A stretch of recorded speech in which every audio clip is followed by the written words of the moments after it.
अस्सलाम वालेकुम गाइस। आज का जो हमारा टॉपिक है वो है एब्स्ट्रैक्ट अलजेब्रा, ग्रुप थ्योरी का। जो ग्रुप्स के बारे में हमने डिस्कस किया था कि ग्रुप क्या होता है, अबेलियन ग्रुप क्या होता है, आज उसकी हम एग्जांपल करेंगे कि हम कैसे फाइंड कर सकते हैं कि गिवन सेट ग्रुप है या ग्रुप नहीं है। Let's see what happen. तो हमारे पास एक क्वेश्चन है, उसमें वो क्या कहता है, वो कहता है कि is R plus is group under ये dash which which is normal addition. यानी कि वो कहता है कि अगर आपके पास आर प्लस एक सेट हो, ठीक है, और उसके ऊपर जो बाइनरी ऑपरेशन डिफाइन हो वो normally addition binary operation define हो, तो क्या वो ग्रुप कहला सकता है, हम उसे ग्रुप कह सकते हैं या नहीं कह सकते। सो देखते हैं क्या हम इसे ग्रुप कह सकते हैं कि नहीं। हम अगर वो चार प्रॉपर्टी सेटिस्फाई कर जाता है जो ग्रुप की हैं, देन जो सेट है वो ग्रुप कहलाएगा, अदरवाइज वो सिंपल सेट होगा। ठीक है, आर प्लस के अंदर जीरो कंसीडर, जीरो नहीं इंक्लूड होता। सो ये स्टार्ट होता है वन से लेकर अप टू इन्फिनिटी तक। ठीक है, ये रियल नंबर का होता है प्लस, जिसके अंदर पॉजिटिव इंटीजर रखे जाते हैं। ठीक है, तो ये जो हमारे पास है ये ग्रुप नहीं है। क्यों ग्रुप नहीं है? ठीक है, आप देखो, आप कोई सी भी दो एलिमेंट उठा लो, उनके दरमियान, क्योंकि जो बाइनरी ऑपरेशन डिफाइन है वो एडिशन वाला बाइनरी ऑपरेशन डिफाइन है, तो अगर आप कोई से भी दो एलिमेंट इस सेट में से उठा लो, उनको आपस में ऑपरेट कराओ, यानी कि उन दोनों को ऐड करो, तो आंसर क्या आएगा? इस सेट के अंदर ही से आएगा। 1+2 आंसर 3, 3+4 आंसर 7, जितने भी कर लो सारे इसके अंदर आएगा। क्लोजर भी होल्ड कर गई, एसोसिएटिव भी होल्ड कर जाएगी, क्योंकि सिंपली एडिशन है और रियल नंबर का सेट है, वो भी होल्ड कर जाएगी। लेकिन इसके अंदर मसला क्या बना रहा है? मसला इसके अंदर जो चीज बना रही है वो बना रहा है, हमारे पास इस सेट के अंदर आइडेंटिटी नहीं पाई जाती।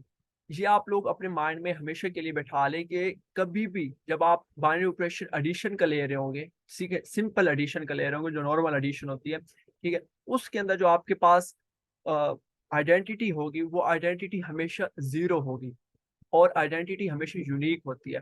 ठीक है, तो इस केस के अंदर हमारे पास एडिटिव आइडेंटिटी नहीं है, जिसकी वजह से थर्ड प्रॉपर्टी नहीं पाई जा रही। एडिटिव आइडेंटिटी को मैंने डिटेल में बताया था कि कैसे हमें पता चलता है कि आइडेंटिटी है, तो इसके अंदर वो वाली आइडेंटिटी नहीं है, तो जिसकी वजह से ये ग्रुप नहीं है। और जो ग्रुप की ऊपर जो मैंने वीडियो बनाई थी वो मैं उसका लिंक डिस्क्रिप्शन में दे दूंगा, आप उधर से मजीद उसको अंडरस्टैंड कर सकते हैं। ठीक है, तो ये चीज हो गई, क्योंकि आइडेंटिटी नहीं है इसलिए ये ग्रुप नहीं है, ये सिंपल सा सेट है। मैंने नीचे एक्सप्लेनेशन भी दी हुई है, व्हाट इट।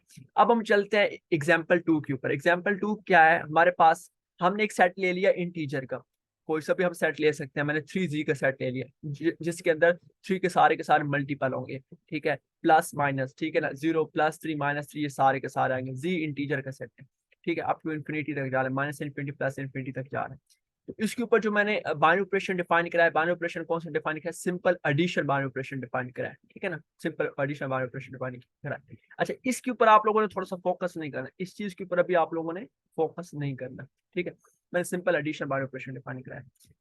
तो देखो, क्या मैं इसकी कोई सी भी दो एलिमेंट उठा लूं, ठीक है, सबसे पहले देखते हैं क्या ये सेट ग्रुप है कि नहीं। मैं कोई सी भी इसके दो एलिमेंट उठा लूं, मैंने लेट कहा कि जो ए है वो है 3Z1, जी जी कोई सा भी हो सकता है ना, Z1 आइडेंटिफाई कर रहा है, कोई एक एलिमेंट होगा, ठीक है, और Z2 भी कोई एक एलिमेंट होगा, क्योंकि इसके अंदर 3 की मल्टीपल पड़े हैं, तो Z1 मैंने ले लिया, Z2 मैंने ले लिया। Z1 और Z2 कहाँ से बिलोंग करते हैं? सेट ऑफ इंटीजर से बिलोंग करते हैं।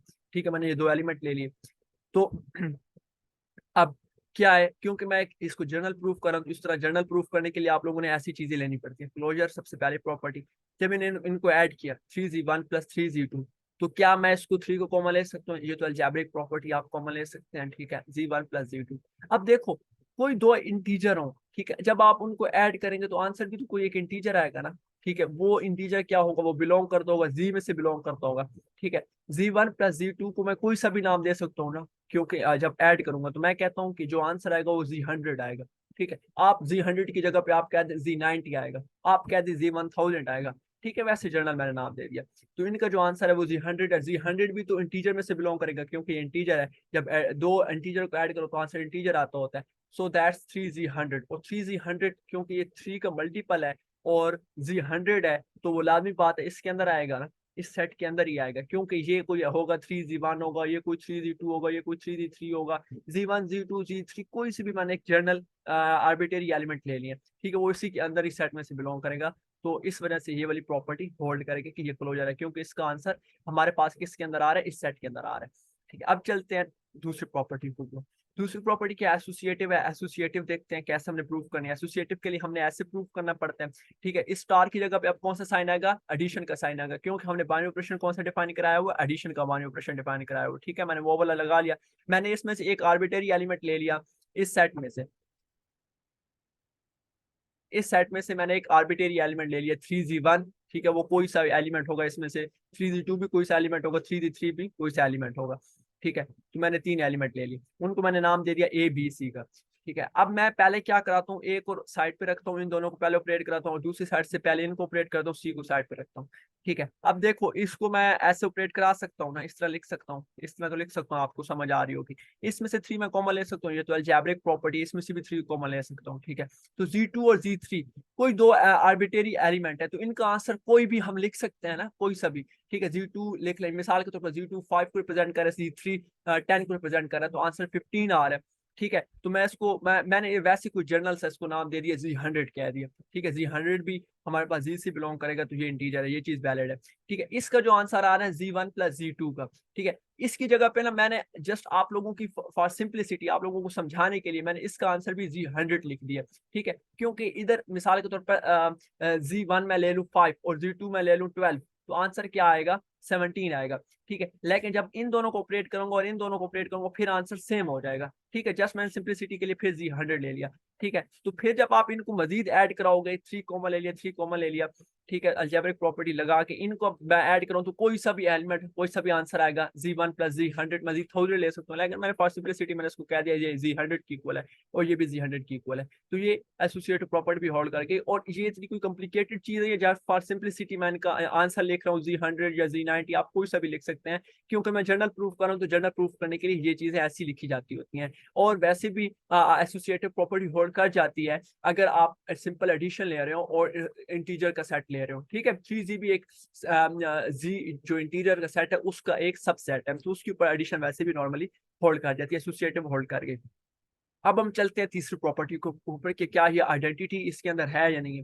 तो आइडेंटिटी चेक करने के लिए हमें क्या देखना पड़ेगा कि क्योंकि ये जो हमारे पास सेट है वो एक इंटीजर का सेट है, और ये इस सेट के ऊपर हम कौन सा ऑपरेशन डिफाइन करा रहे हैं, एडिशन का ऑपरेशन डिफाइन करा रहे हैं, बाइनरी ऑपरेशन एडिशन का ले रहे हैं, तो इसके लिए जरूरी है कि इसके अंदर 0 हो, तब वो हमारी आइडेंटिटी होगी, अदरवाइज नहीं होगी, ठीक है। तो क्या इस सेट के अंदर 0 पाया जा रहा है, यस 0 पाया जा रहा है, तो इट्स मीन कि इसके अंदर एडिटिव आइडेंटिटी भी है। देखो एडिटिव आइडेंटिटी का मतलब क्या होता है कि ऐसा एलिमेंट ई को मैं एडिटिव आइडेंटिटी कह रहा हूँ, ई इक्वल 0 बिलोंग करता है 3z में से, यानी कि किसी भी 3z का कोई और एलिमेंट आप लो और उसके अंदर ऐड करो, तो आंसर क्या है, वही जो आपने और एलिमेंट लिया था, यानी 3z1 आपने कोई और एलिमेंट लिया था, उसके अंदर आप आइडेंटिटी ऐड करो तो आंसर 3z1 है, ठीक है। बेशक लेफ्ट साइड से ऐड करो या राइट साइड से ऐड करो, आंसर वही आए, ठीक है। तो मिसाल के तौर पर 3z1 को मैं इस साइड से ऐड करूँ, 3z1 आ रहा है, इस साइड से भी ऐड करूँ 3z1 आ रहा है। ये अब मैंने वैसे इसको ए का नाम दे दिया, ये वाला स्टेप करने की जरूरत नहीं है, बस आपको इधर से पता चल गया, और ए 3z1 है, आपको इधर से पता चल गया, तो एडिटिव आइडेंटिटी होल्ड कर गई। अगर फॉर एग्जाम्पल यानी कि जो आप ए ले रहे हो, ठीक है, आपने लेफ्ट साइड से ऐड कराया है तो आंसर 3z1 आ रहा है, और अगर राइट साइड से ऐड कराया है तो आंसर कोई और आ रहा है, इट्स मीन कि इन दोनों का आंसर सेम नहीं है, तो ये जो 0 है ये एडिटिव आइडेंटिटी नहीं है, ठीक है।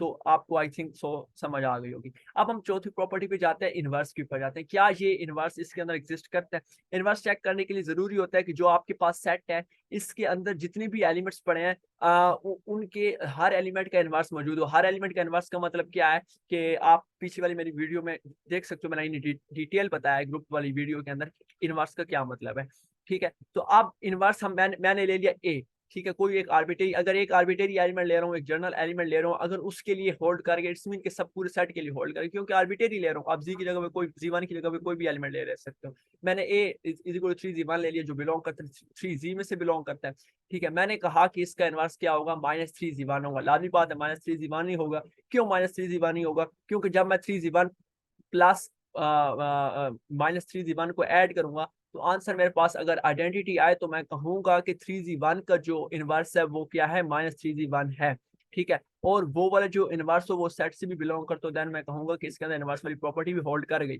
ठीक है, मैंने 3z1 ले लिया और मैंने कहा कि इसका इनवर्स जी है। अब इनवर्स चेक वैलिड करने के लिए कि वाकई ये इनवर्स है, मैं देखूंगा कि इनको जब मैंने ऑपरेट कराया तो आंसर 0 आया, 0 इस सेट के अंदर मेरे पास एडिटिव आइडेंटिटी है, इट्स मीन कि वाकई ये इनवर्स है। फिर मैं देखूंगा कि क्या ये जो -3z1 है ये उस सेट 3z में से बिलोंग करता है, हाँ बिलोंग कर है, इट्स मीन कि इनवर्स की प्रॉपर्टी होल्ड कर गई। सो जो हमारे पास सेट था 3z वाला, तो ये हमारे पास गिवन सेट अब क्या कहला सकता है, ग्रुप कहलाएगा।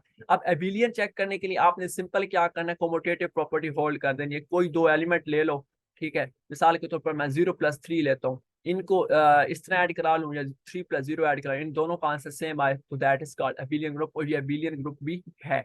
आई होप सो आपको समझ आ गई होगी। अगर आपको कोई क्यूरीज हो आप कमेंट सेक्शन में पूछ सकते हैं, इंशाल्लाह मैं कोशिश करूंगा मैं आप सबके क्यूरीज का जवाब दे सकूं। अल्लाह हाफिज।